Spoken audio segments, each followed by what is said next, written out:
He held his breath, wrists locked in the kelp, until the rushing water had passed.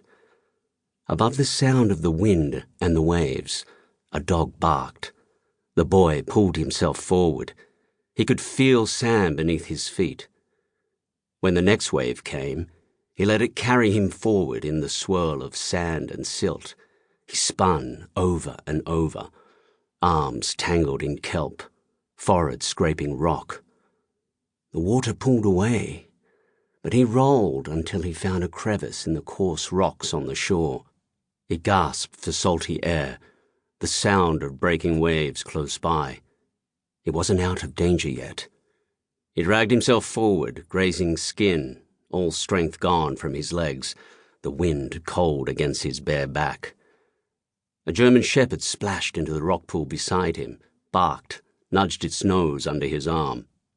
The boy dug bleeding fingers into the rock as the waves surged over him again, the dog yelping. Rough hands seized him under his armpits and picked him up. "I got him," the man shouted. "Here, he's still breathing." The dog shook its fur and licked the boy's bleeding shins, its barks mixing with human voices. They were crowding him now, carrying him off the rocks onto the sandy beach. The man laid him on his back, putting an ear to his chest. The boy opened his eyes, crusted with silt and sand. "He's alive," said a woman. "Thank God, he's alive." She was right in his face, and he pulled away, coughing, scrabbling on hands and knees, backing himself against the panting dog, the stink of wet fur and seaweed. Still these people crowded around him. "Easy, mate, easy," said the man. The boy's grazes stung. His body ached. He shivered from the cold. His heart pounded. He needed to run. The sight of the woman holding out a towel broke through his panic, and a new thought reached the surface of his mind. These people have come to rescue you. You need their help. He forced his struggling breaths to slow.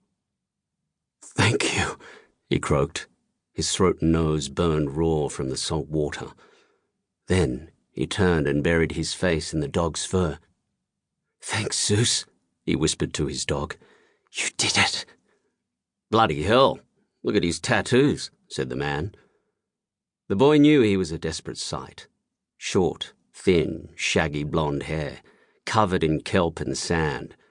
He wore only a pair of board shorts, the cuts and puckered scars all over his skin rising from goose-bump flesh. "No, it can't be," gasped the woman. "After 7 years?"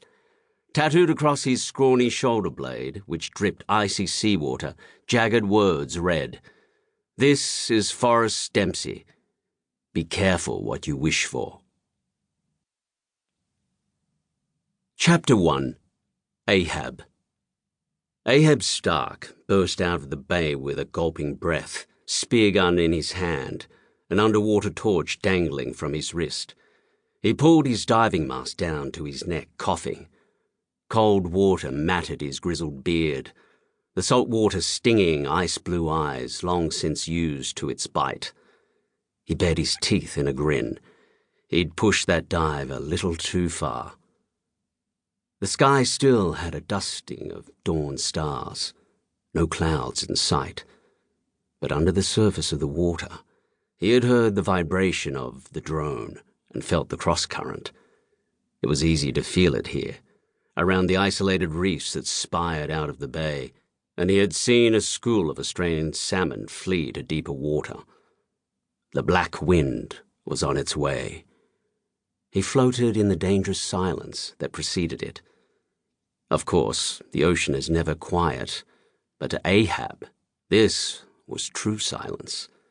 Natural sounds, constant movement around him, waiting with bated breath.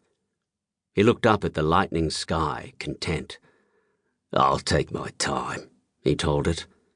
Eventually, when the cold and the wind had seeped deeper into his blood, he kicked his matte black fins swimming over to his anchored, rigid inflatable boat. He climbed up the ladder, naked skin dripping water. His fishing haul was in the catch bag attached to his waist, enough king flathead to offer a fish of the day special at his pub. He dropped his mask and snorkeled.